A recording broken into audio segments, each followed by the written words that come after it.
Okay, we're just a couple minutes past the hour, so we'll go ahead and get started. Can everybody hear me okay? Yep.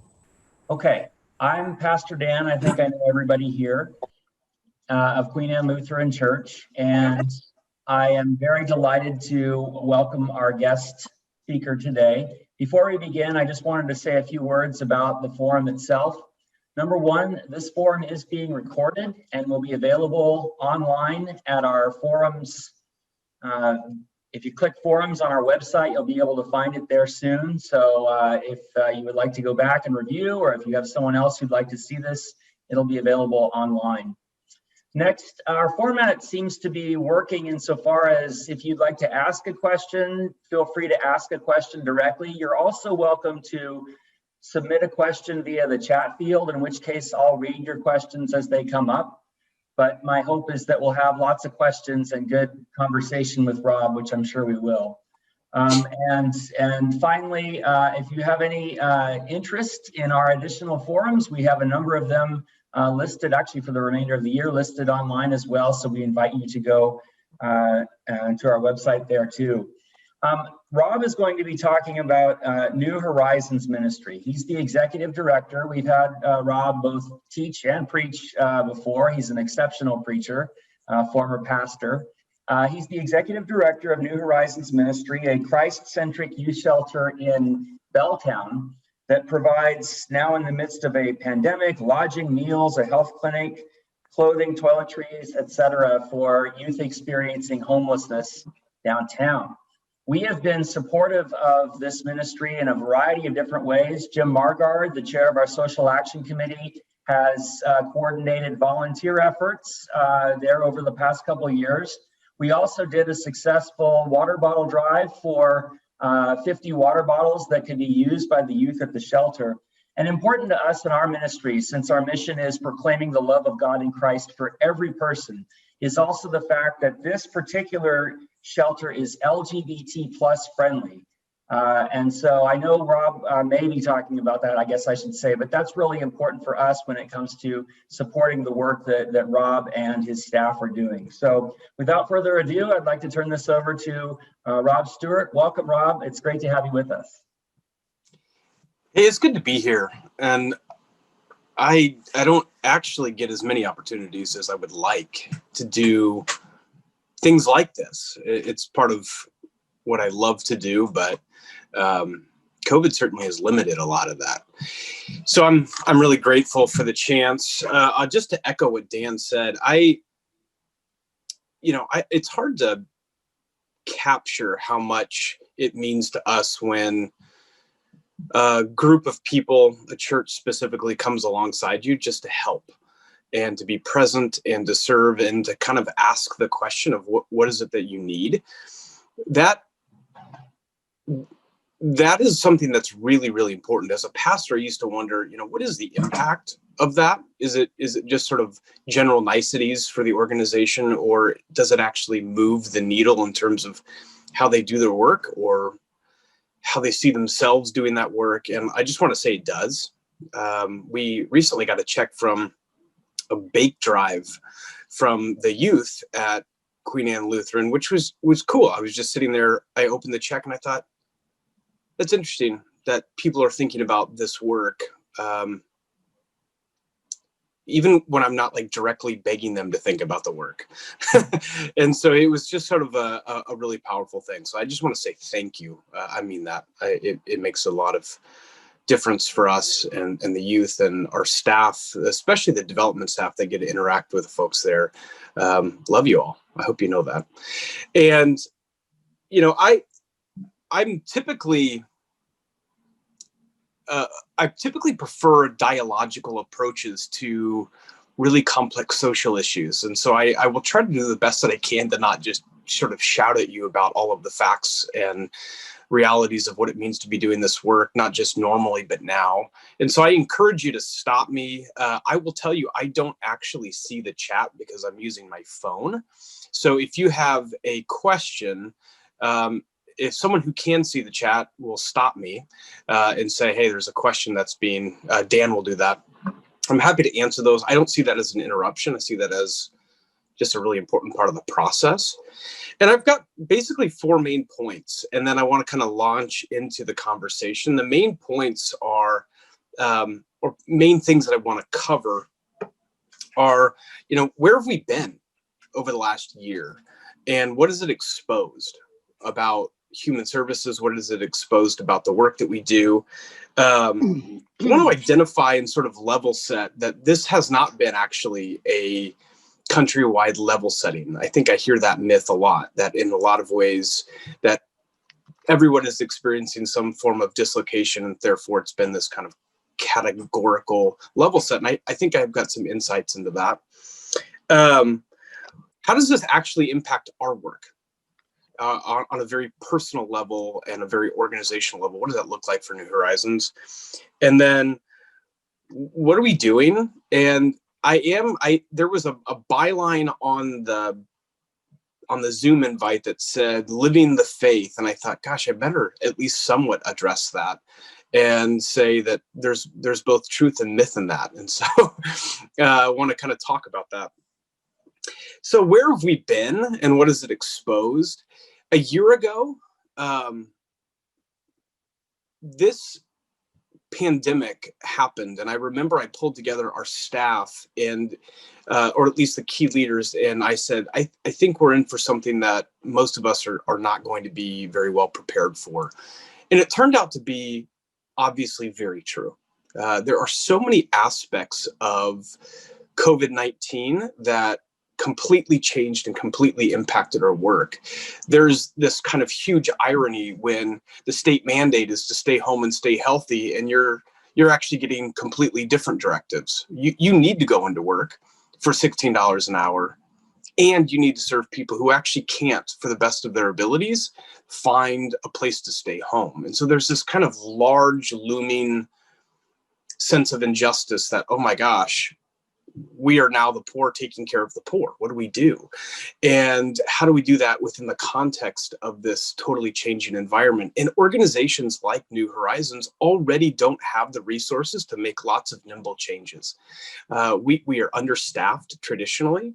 And so when you are forced to make changes almost bi-weekly around how you utilize your shelter, what the best public health recommendations are, there's a lot of work. And so we had this really tough level setting conversation with everyone in the organization where it said, there's lots of ways that you can handle this. And we can pretend that we're sort of not in the raging river and sort of shout about why we don't want to be in the river, or we can just own it.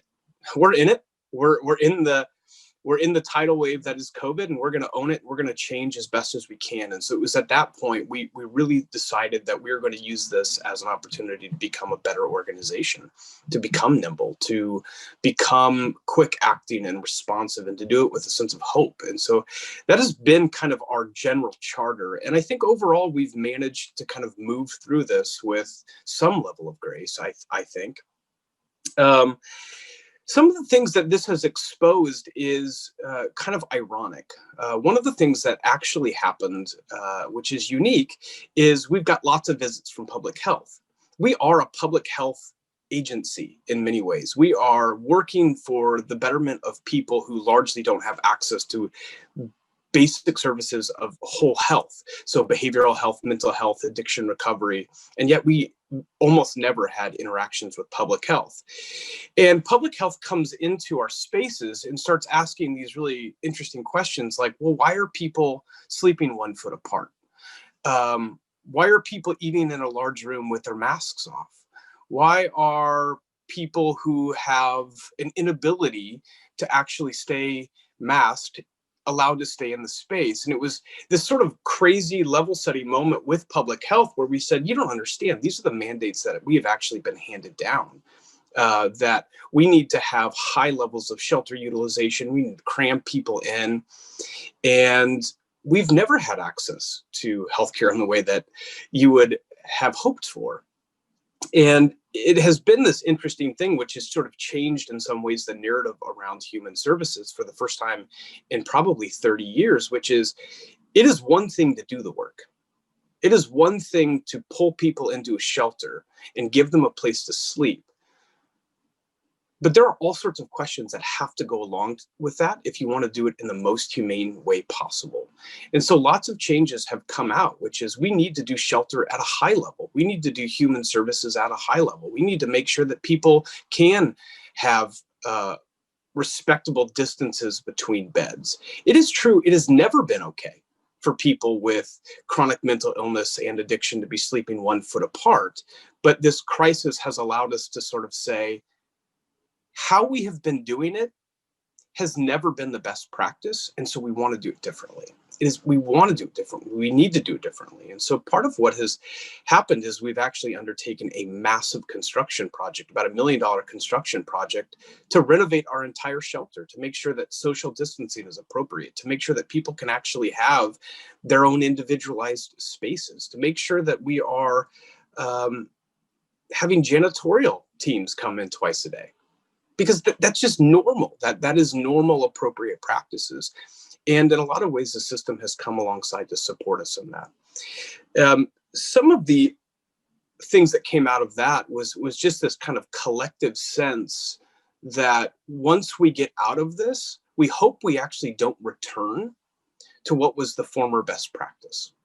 So there has been some really deep level changes as it relates to how human services is done. And with that comes all sorts of complexities. How do small organizations like ours pivot to have much stricter standards when for the last 40 years that has actually been the opposite of the mandate that we've gotten? And so I think we've been really, really good at doing all of those things.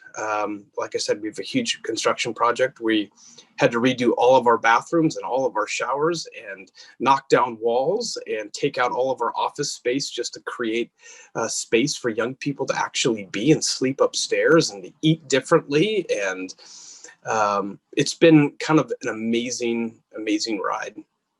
And I think one of the things that this has exposed is just how precariously supported people who are chronically poor, specifically people of color who are chronically poor, how precariously supported they are by the public health system. I mean, they really are. It is unbelievable when you think about a person who finds themselves with COVID symptoms, and it is clear that you cannot go into the emergency room because those things have been shut down. The question is, so then where do you go? Where is it that you go? And the big sort of head scratcher has been that the public health system is saying they need to stay in shelters, and shelters are saying, actually, we don't have healthcare providers on site. We don't have space to do deep level isolation and quarantine for people. And it has exposed just how broken our public health system is for those who find themselves most marginalized. So I think those are some things that we are kind of collectively working on as a whole continuum, is to say that this is exposed that we were not utilizing best practices and that we need to dig deep into humanity as it relates to how we serve, so that we're not just providing basic shelter, but we are providing honoring space for people to come in and to find recovery and support. And we also realize that we need to do a lot more work to close the gap between public health and emergency services. So those are some of the basic things. Any questions on that? Dan, I see you unmuted. Yeah, we have one from Nancy. She says, "Hi, Rob, you are an inspiration. Are you able to serve the same amount of youth through these changes?"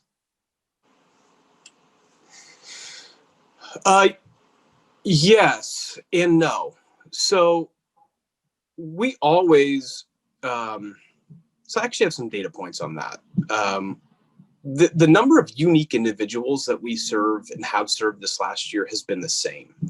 The number of people that we serve at a time totally changes. So much of the work that we do is around attractional approaches to young people. That has always been the problem in youth services, is that they don't want to go to systems that they've already been booted out of for the last 18 years of their lives. That is the major problem. And so we are attractional on purpose. And you typically do that through large gatherings of meals or attractional programming. It is really hard to do milieu work in the middle of a pandemic because people won't stay apart. They won't stay away from each other. So we have to limit the amount of people we have in our milieu settings, but the number of shelter beds that we've offered has maintained. So we've extended services to be closer to 24/7. So the amount of time that we're serving young people has increased, but the number of people that come in just for milieu work has decreased. Because we had to, public health required that. So one of the things I have kind of heard as a narrative, and then I'll kind of wrap up fast enough so that we can ask a lot of questions, is this sense of, oh gosh, this has been really hard for everybody. And that is actually true. I experienced the difficulties of this, of isolation, of feeling that I'm not connected in the ways that I used to. But one of the things that I think has sort of been lost is that this hasn't been the level set. I think one of the things that we often do is we kind of suggest that our pain is therefore like relative to the pain of those who are experiencing poverty or deep marginalization. And from my perspective, I actually think that what has been exposed is actually a deeper divide than we thought. There are so many things that happen to the poor in the United States during a period of crisis like this that I think just never get covered. Again, the lack of access to healthcare, the lack of place to be quarantining and isolating. You see it if you go downtown, actually. We have in many ways stopped addressing the needs of those that are most marginalized living in encampments and have allowed that to kind of continue in perpetuity, especially because our lives in some ways have become more precarious. And the other thing that I think sort of dovetails with that and counteracts that narrative is I have never seen our young people more isolated. I have these like really visceral images in my mind of when they had the stay home, stay healthy mandate for the first time, and the streets were literally vacant. Every business, every coffee shop, every restaurant, all of the libraries in Seattle were closed, and organizations had yet to find a place or the opportunity to actually go 24/7. And so in the mornings, we would exit our young people and they would have 14 hours of complete alone time on vacant streets. And I just remember thinking, this is a window into how profound the disparity is between those who live housed and largely normal lives and those who find themselves forced onto the streets. And I have just seen that, yes, we have all been impacted by COVID. I don't want to minimize that. Some of us have lost people. It is hard. It is hard. There is no way escaping that this has also told us a different story, that the poor that live among us, when the world gets tough, it gets infinitely tougher for them. Infinitely tougher for them. They find themselves struggling to find the basic connection to supports that they once had trouble accessing in the first place. Their isolation becomes more profound. I mean, basic things. Our young people, on occasions, would have phone calls with their parents. It became so much more difficult when they stopped having access to the internet because they couldn't go to Starbucks. They couldn't find a place to charge their phone because they couldn't go to Starbucks during the day. And they stopped having as much connection with people sort of outside this sort of immediate world. I remember having a conversation with a young person. We were pushing him out the door because we had to close because we didn't have staff. It was 9 a.m. He said, "Look, can I go to the bathroom?" And I said, "Yeah." And he said, "Because I won't have anywhere to go for the next 14 hours. Nowhere to go to the bathroom." I mean, just the basics. When I sort of saw that, I thought to myself, wow, this disparity is bigger than I thought. As hard as this is for me, I think it is only level set in the sense that it has given me a sense that I actually don't know. just how hard it would be to live that precariously. What have we seen in our population? We have seen that those who could self-resolve, those young people who could find themselves moving into a great uncle's house and staying there, we found that they've chosen to do that, that they've opted into doing that.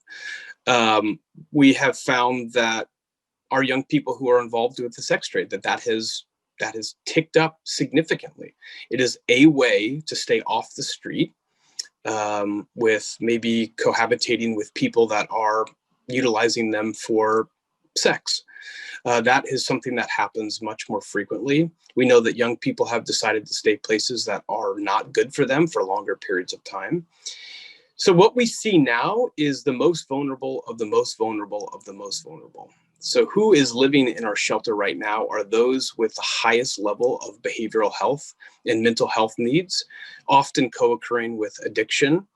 And we find ourselves working with people who in almost every sense have nowhere else to go.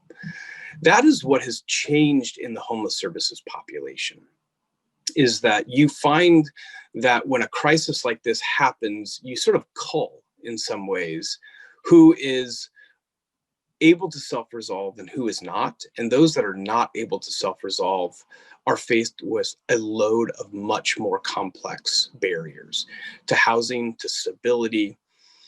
And with that comes opportunity, actually. An opportunity to sort of look at, well, how do we address those needs of behavioral health? How do we revamp what we do to be more supportive to young people with addiction? How do we offer higher levels of intentionality and relational support to young people that are really, really needing that? And despite all of this, we have still been able to move, 160, 170 young people into housing this year. And we are moving people that traditionally would have been exceedingly hard to move, and by that often get overlooked in systems. And so I think in some ways what we are seeing is who is left on the street right now are those that are in need of our greatest compassion and our greatest support. They are the 20% that take up 80% of your time. And I think a lot of providers, us included, are sort of scratching our heads saying, well, how is it that we haven't addressed these things in the way that we are now all along? And some of it is resources, some of it is skill set, some of it is just sheer numbers of people that are coming in have sort of disallowed that. And so there's a sense that we are seeing lots and lots of young people, but we are seeing the most unstable young people, those with the highest level of need. And we are adjusting our services to do that. Some of the things that we are doing out of this is we decided 4 months ago that there's no time like the middle of a pandemic to do a huge construction project and to start doing a deep strategic plan. And we really wanted to get really clear on how is it that we serve the most vulnerable of the most vulnerable.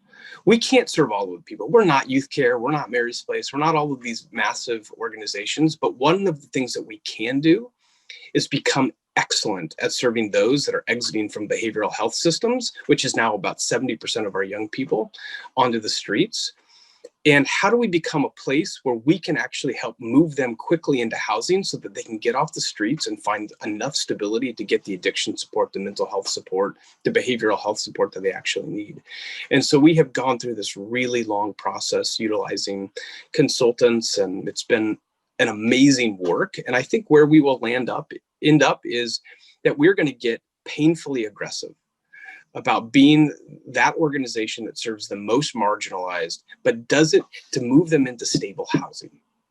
And we're going to specialize that, and we're going to do it. And then we're going to work on how do we create more wraparound services that keep them in that place, because there's no one else doing it. And people aren't doing it because it's really hard, but that's sort of our niche. We started out serving donuts 42 years ago with this idea that we just want to be where the most vulnerable are, which is rooted in our faith, I think, in a lot of ways, this deep faith tradition, which drives us to the marginalized? And so we asked that question, and we realized that we are uniquely prepared to do that. And we're going to scale up our behavioral health programming. We're going to scale up our addiction programming. We're going to scale up our case management and our flexible funding. And we're going to become great at that. That is our hope over the next 3 years. You just mentioned faith, and I was thinking earlier at the beginning about the point you made about how appreciative New Horizons is of the support that faith organizations have provided, including and excluding, or not including as well as going beyond faith organizations. I'm curious what the pandemic has done to your levels of support. You have these building projects going on. You have a steady number of youth that you're still serving. Have you been supported adequately throughout this pandemic, or how has that changed? Well, how you raise money has totally changed. It's been made more difficult in many ways. One of the things, and you mentioned this, Dan, one of the things that is unique about New Horizons is that we're Christ-Centric and we're progressive, and we are inclusive of LGBTQIA identified young people and staff. That flies pretty poorly among the church community, to be completely candid. And so over years, we have found that churches have sort of backed away from us to find more centrist organizations, of which we are not. We are Christ-Centric, and we believe we are squarely aligned with Jesus-centric principles. But we're not everyone's cup of tea, certainly if you're looking for a Christian org. I think that is sometimes difficult. Now, the pandemic has actually drawn some churches to us in unique ways. And it has sort of broken those barriers, I think, in some ways, which is unique. We've had some churches step up in ways that we have never seen them step up. I actually think one of the saving graces for us from a funding perspective has been the church community. And I think that has forced, in some ways, for people to ask fewer questions about our policy on inclusion and much more of a focus on how are we orienting ourselves towards serving the most marginalized. And so I think there has been some really good things that have come out of that. We have seen a huge impact on mid-level givers. That is a big issue. Regardless of political stances, Trump made the rich rich. He did. And so we've seen our large donors not drop off, and some people actually do better with the market. And so we've sort of closed some gaps. But a lot of your low-level givers, people who are precariously employed, people who are giving, $600 and lower a year, we've seen a lot of that drop off. We've gotten a lot more funding through the city. We've gotten some federal funding, a little more funding to the county, which has really helped bridge the gap. I would say funding has stayed pretty stable. And I also say we have had to get a lot more creative, with how we do fundraising. I don't know if that makes sense. I really would say, not just in the sense of flattery, the church community showed up big for us. They did. And it was unexpected. And I was really, really appreciative of that. It gave me a great sense of hope in how the church community can show up. And so one of the questions that we're sort of wrestling with is, as an organization, is coming out of this, there is this obvious sense that, oh my gosh, I want things to change. I just want to be able to go out to eat, and I want to go and hang out with my friends, and I want to not have to count people in rooms. And I want to do all of these things just because that is normative. That is my experience. That's what I like.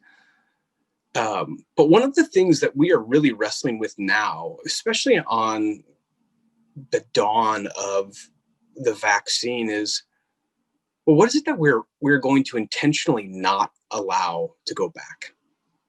What do we want to do that we have learned in COVID, even if it was painful? What do we want to do in perpetuity? And then how do we fight the trend or the enticing sense of, I could just go back to normal and it would be a lot easier? And a lot of what we are really wrestling with is obviously the humanity of shelter, prioritizing health and the wellness of young people in a holistic sense versus numbers, and being really, really strict about that, to say it is enticing to find contracts that will pay you a lot of money to do a lot of people. But how do we stand as an organization and say, actually, it is the wholeness of people that we will maintain, their spiritual wholeness, their physical wholeness, their mental wellness? How do we hold all of that and do shelter that truly honors the poor? Some of the other things that we are really wrestling with is, how do we prioritize the most vulnerable? That is always the issue in human services, like anything. Even in human services, organizations that are set up to deal with marginalized people, because of the way things work, you are often pushed to find easy exits to housing. But how do we not do that? And how do we say we are going to prioritize the most marginalized, so that we can, at least on our end, sort of reset how we do this work to ensure that those people aren't falling through the cracks, and have that be one of New Horizons' unique contributions to the space. And one of the other things that's really come out of this is mooring ourselves in practices of faith as an organization.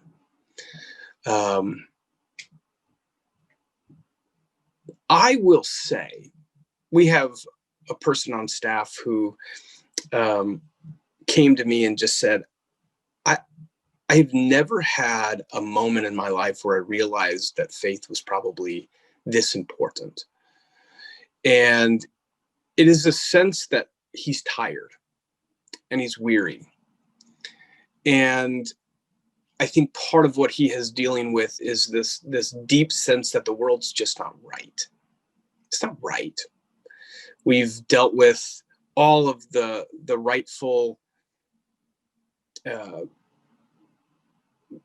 issues of racial inequity. We've been dealing with that, and that has led to a deep heaviness. We've obviously dealt with lots of political pain, and we've been dealing with this COVID. And I think there's a sense that, boy, the world really isn't right. And it is tiring to hold deep in yourself this longing to make it right, which in many ways is exactly what Jesus is saying in the Sermon on the Mount, right? He says, blessed are those, who long for righteousness. There's this sense of, I'm with those that ache for the world to be made right, because I ache for the world to be made right.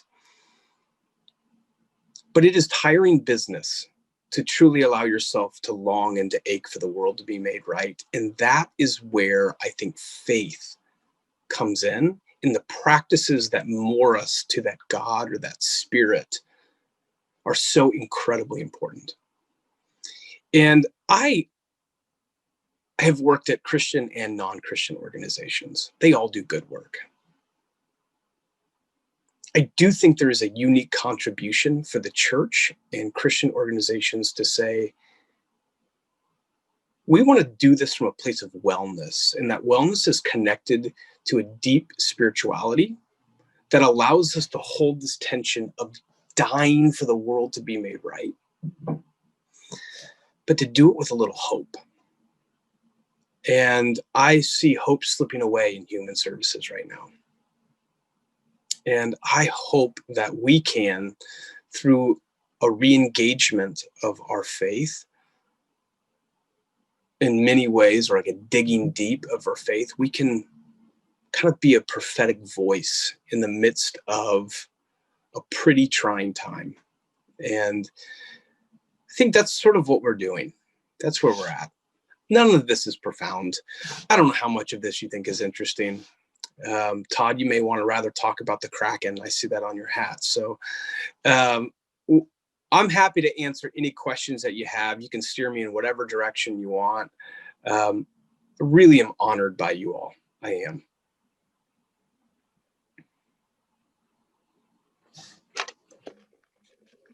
Nancy, Any questions?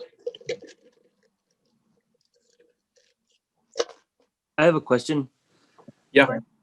This is a tough question, but you did bring up, that your organization seeks to serve the most marginalized. But I guess that question then becomes, well, how do you determine that if there's overflow, or that's kind of this like triage work that you see at a hospital. But how are you managing that question? And yeah. Well, the answer is there is no perfect test. And those tests are oftentimes really inequitable in many ways. We know that. I mean, the system is designed around acuity tests, which are attempting to determine people's vulnerability. We have a whole scale that we use, and that system regularly misrepresents people of color and their experience, right? There's all sorts of things about it that we know. So I think when we think about how to do it, it is less about how do you determine whether this person is more marginalized than this person, but we know that there are best practices that will allow those that are most vulnerable to live and be well among you, right? So it is about learning how to do low barrier in a way that is incredibly safe. Not many people do that. Most people do low barrier as a talking point and as a reality of contractual obligations.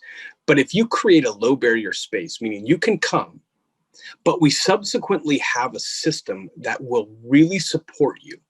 We've got behavioral health specialists. We have mental health specialists. We have addiction recovery specialists that are well-trained in there and that also understand the nature of milieu work and can keep the whole thing well.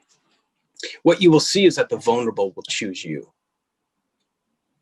because they don't want to be at other places. I can tell you they don't want to be at DESC. They don't want to be at other places like that. It is already a barrier for them if you have high levels of need and you go to a place that is chaotic. No one wants that. Or you go to a place and it's hard to access the support. What you really want to do is design a space that is incredibly safe, well-staffed, and well-supported so that people will choose it. So it's kind of a backhanded way of doing it. And we would never require a young person to kind of determine their vulnerability before coming in. We would never do that. But it is about universal care. And in providing really good universal care, you almost ensure that the vulnerable will be served. I saw Nancy had a question, and then Jackie. Well, Rob, thank you so much for being here, and you are amazing. I'm just really overwhelmed here. You wouldn't say that if you looked at my basement. Do you see my background? Looking really. I don't see. That's my daughter's playhouse. Oh, okay. It's all pretty normal. So I'm thinking about a statement a friend of mine made to me. You know, my husband and I, we lived in Pioneer Square for 5 years after we retired. Yeah. And we moved there to help. You know, after being overseas for 20 years, we saw a lot. Yeah. We saw, I can just tell you a lot. So a friend of mine, you know, I was struggling with how to help and what do you do? And there's all these homeless people on the street. And so my friend who'd lived there 20 or 30 years in Pioneer Square, he said to me, Nancy, there will always be homeless. There will always be homeless. And I'm like, oh, so I just wondered, do you agree with that statement? Or do you feel in your mission, are you trying to fix a problem? Do you accept this as being a state of our world? I don't know. It just came to my mind. So I was just wondering what you thought about that. Well, there's a type of realism with that statement, and I think it is also a realism within the context of a highly capitalistic American society, right? There are developed nations that have infinitely less homeless populations than we do. They are set up in entirely different ways. I mean, entirely different ways. So I think there are developed cities, there are developed countries that in many ways do not experience homelessness in the way that we do. There is something very broken about our system, beautiful and broken, right? There's good and bad. And I think you have to kind of hold that polarity. So I would say, in theory, in the US, until we really change our systems from a really high level, yeah, I think we're going to always experience homelessness. But when people talk about ending homelessness here in Seattle, they're actually not talking about not having homeless people. They are talking about a right-sized system within our broken system to support people to do three things. We want to make homelessness really rare. We want the incidences of people becoming homeless to happen infrequently. So you're talking about building systems around behavioral health exits from the criminal justice system, exits from all of those systems, exits from foster care, all of that. How do you stop that from happening at a really fast rate? That's a big statewide issue. How do you make it one time? How do you make sure that people aren't becoming repeatedly homeless? And again, that is a massive system thing. And the other thing is, how do you make it brief? And when we think about what New Horizons does, we do, with our new vision, are saying, look, it is our job to end homelessness, but we do it one young person at a time. And we certainly advocate, and we certainly work to change and restore systems. It is our job to get young people off the streets, but we are focusing on the brief period of time, and we are also focusing on the one time. So it is our job to say we exist as a space that catches people who have already become homeless. We are not geared up. We are not staffed up. It is not our core competencies to be in the system, working with education, working with public health, working with all of these systems to keep people from becoming homeless. There are organizations that do that, and we need more. It's just not us. We exist because they do become homeless. And what we want to do is say, we want to create a safe place, and we want to move you off the streets as fast as possible. And then we want to create enough of a support system that you don't repeatedly become homeless. That is our goal. We are not seeing ourselves as simply an emergency service that just provides compassionate care. That is important. That's also not us. We are trying to be about ending homelessness. That's a big vision. Our vision is that every young person who would want it would have access to stable housing. That's our vision.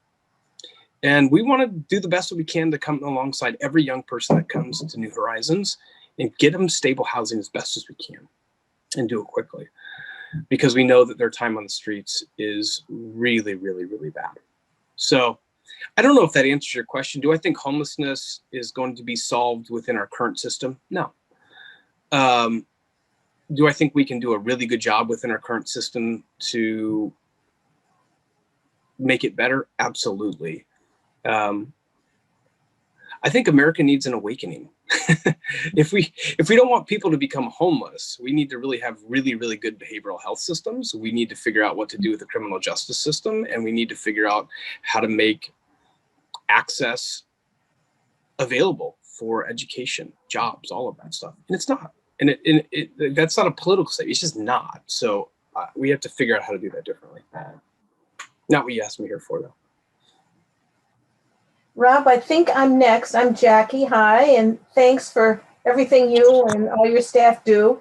I'm actually going to combine my question with a related one from Mark Dibble, who added in the chat, as well as also a thanks for being here this morning to share this mission with us.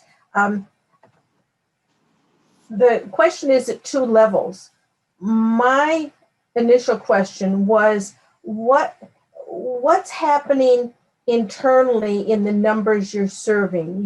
You said that they're pretty stable, but my question is, does that mean a stable group of young people over time, or is that a lot of flux of who's coming in and who's going out, even though it's a fairly stable level?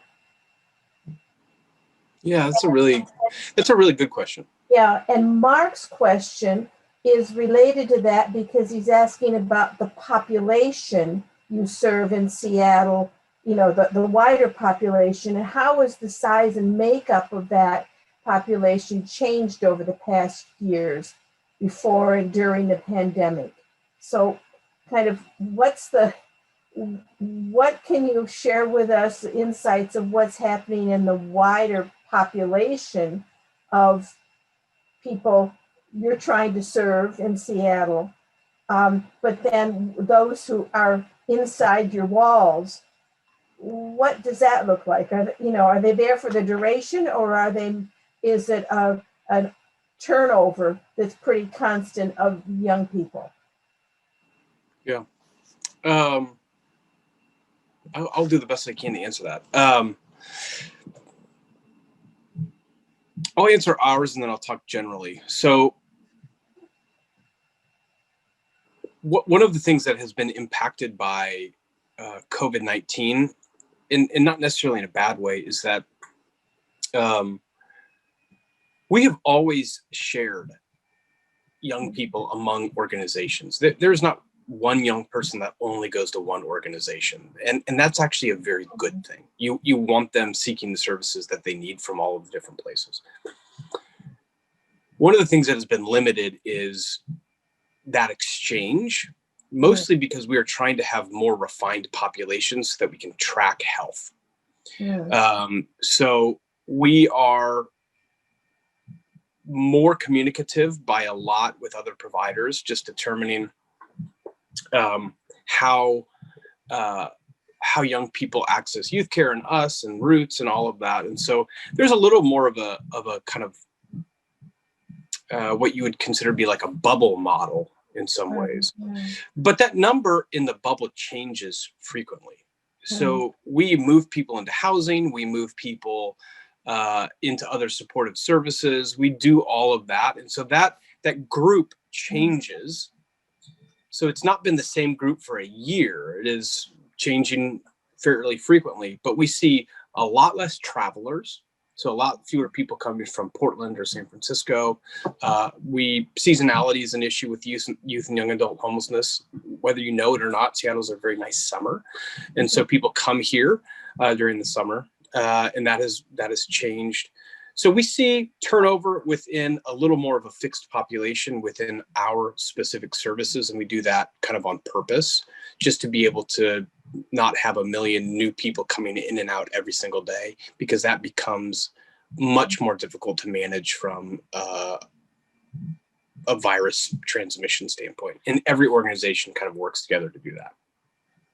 The general population, boy, I think your guess is as good as mine. What we know is that we are not moving more and more people into housing than we ever have before. So we know that the population, based on our own efforts, not just ours, but like the continuum's efforts, isn't diminishing because we're doing infinitely more work.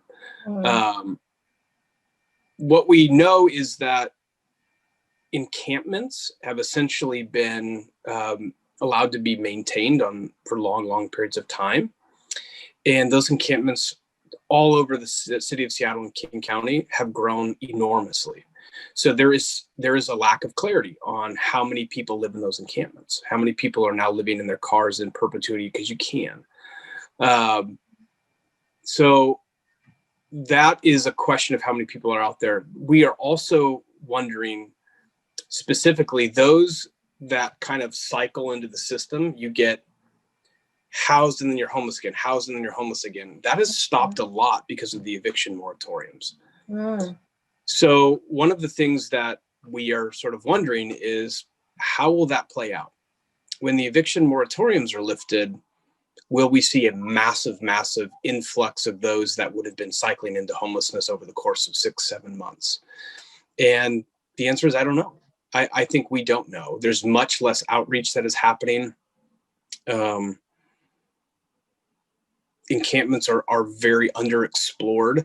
I think one of the trends that you're seeing that you haven't seen before is, we sort of say it as an organization with other organizations, is like when you house one youth, you house 7, which means that you find housing for one of them and they take 6 of their friends with them, because they don't actually want to be in a congregate living environment because of COVID. They too don't want to be in that space. So I think there is a sense when this all plays out that you're going to see a massive increase in the amount of people that are homeless, sort of as a system that catches up with all of it. That would be my general sense. But I don't know, and I'm not sure anyone knows. And I think there's a lot of people asking that very question. What will this population be in 6 months? Rob, we have a question from Terry, our children's ministry coordinator. How specifically can we as small church community best help? Great question.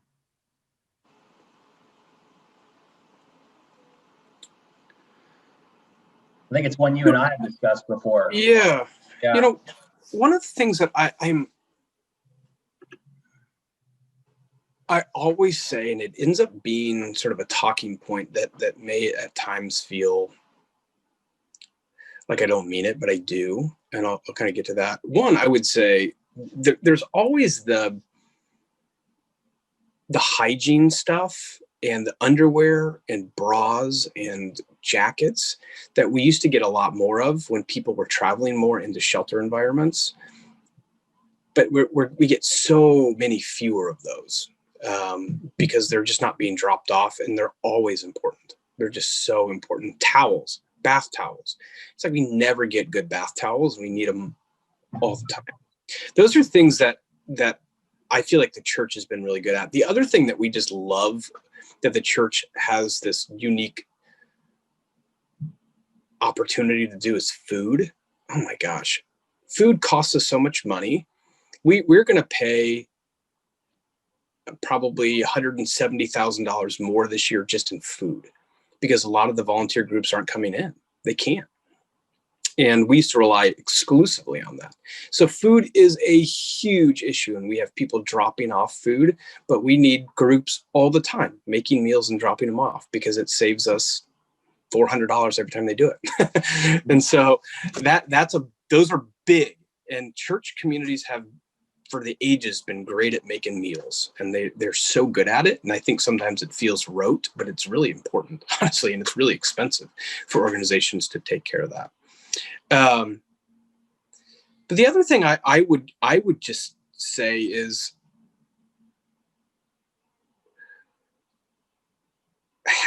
becoming an engaged participant in the work is something that is so important. I often realize that sometimes a church is involved, they're involved, but then they get someone who comes in and they become a raving fan of the work. They capture it. And then that church gets infinitely more involved.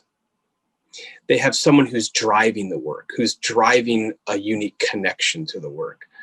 And so one of the things I always ask is, especially in a church like Queen Anne Lutheran, y'all have so many social resources in terms of just your mental capacities and past skills and former jobs and all of that, that I think the closer you get to the work, the closer you get to our work, the more your creativity is fueled to say, I got an idea. I actually have a really good idea of how we would come along and make a really big impact.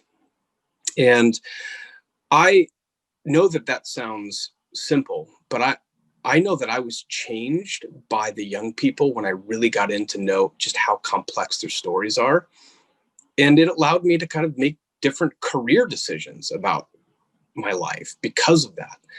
And I would just say small churches coming alongside and becoming raving fans of the organization is just so incredibly important. And then I don't want to be like entirely prescriptive of what it is that people do and how churches do it, because they all have unique skill sets and assets that they can bring to the table. Some say, we'll take on 30 meals, 40 meals. We'll do that because that's what we're great at.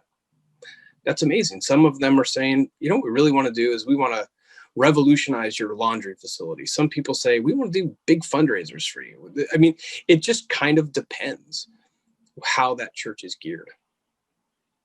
But low-hanging fruit, underwear, socks, bras, bath towels, and then food groups. Oh my gosh, food groups.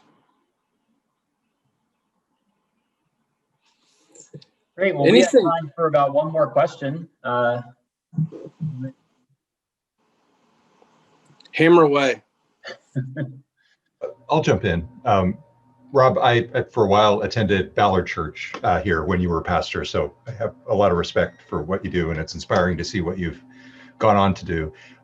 You mentioned, obviously, that one key is getting closer to the work. Can you recount a situation when a church did that particularly effectively, that then gave them the kinds of insights that you're talking about? Just as a point of inspiration, perhaps, for the group. Yeah, I want to give you a real answer and like a really clear, so Bellevue Presbyterian, they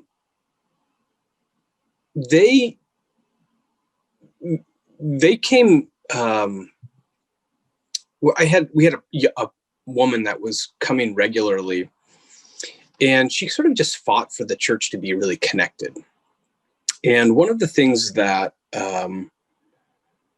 they ended up doing is essentially taking on a lot of our food over the course of this year, to the tune of, $80,000, which is infinitely higher than they've ever given us in the past. But it was the sense that they felt really connected to the baseline need of food. And it was sort of woven into this kind of narrative that they and their whole missions team have, which is like, hey, we can't do all of it, but like we can do the basics during this time. And it's like they just stepped up in ways that I've not seen, but they did it with passion and very little coaching from us. It's like they said, we're just going to make sure that food is always there. And we're going to do it. And we're going to funnel conversations, and we're going to do that. And they just sort of owned that component. And it was massive. Now, they're a huge church with lots and lots and lots of money. So that doesn't mean that is the kind of thing. It doesn't have to be similar in size. But it was that they sort of didn't overthink it. And it felt deeply resonant with them that it was very basic needs support. That they just felt like during this period of time, we can connect to this idea that people should have food. And that organizations shouldn't worry so hard about how to make food happen. And they got passionate about it. I didn't even direct them to do it, to be honest. He was a former food group person. It sounds like it started with one person really getting to know your organization. Yeah, it's like one person gets to know it and they start becoming this liaison. I know Jim Margard has been very involved and he has done that. Actually, I mean, I think Queen Anne Lutheran is sort of a unique example too, where we didn't have a whole lot of connection with y'all over the years, but then we had people who came alongside and Dan, regularly asks, how do we get involved? How do we do this? I mean, I think you all are doing it. And I think there's some great things. So I would just invite people to come and get passionate about it because the work matters. This work matters so much. And this is the most vulnerable population in the entire city, young people that have nowhere to go. And it's like, it is complex. It is weird. It is hard. And I want people to get passionate about it because once they do, they have all of these creative ideas. Because I oftentimes funnel ideas to people and I'm like, it's not my fave. And I'm like, well, I don't know what you love. I don't know what you're passionate about. You tell me. Yeah, we're very grateful that Jim Margard helped really establish this connection we have with you now, and has since done a lot to coordinate support for New Horizons. Beyond Jim, if there's anyone here who feels so moved and inspired to pursue something creative here, feel free to get in touch with me, and I'd be happy to work with you on that. We are grateful today to have had Rob join us, the Executive Director of New Horizons. Rob, where can they get in touch with you, or what's your website? Yeah, our website is NHMIN, so it's New Horizons Ministries .org, and that is it's a good website. It can connect you with all of the things. You know, Dan, you're also welcome to just send my personal email out to the people on the call, and they can shoot me emails. I would love to hear from y'all. But I appreciate it. I hope I wasn't too long-winded. No, I've been accused of that many times. We are grateful. I know I speak for everyone here when I say how much we appreciate the work you're doing and how much we appreciate you being with us today. This forum will be available again, both on our website. You can also go directly to our YouTube channel, Queen Anne Lutheran Church, and see it there. And of course, we have additional forums coming up, including another Living the Faith forum with Compass Housing. So we look forward to that as well. Again, thank you, Rob, and thank you everyone here for being part of this conversation. Take care. Hey, thank you.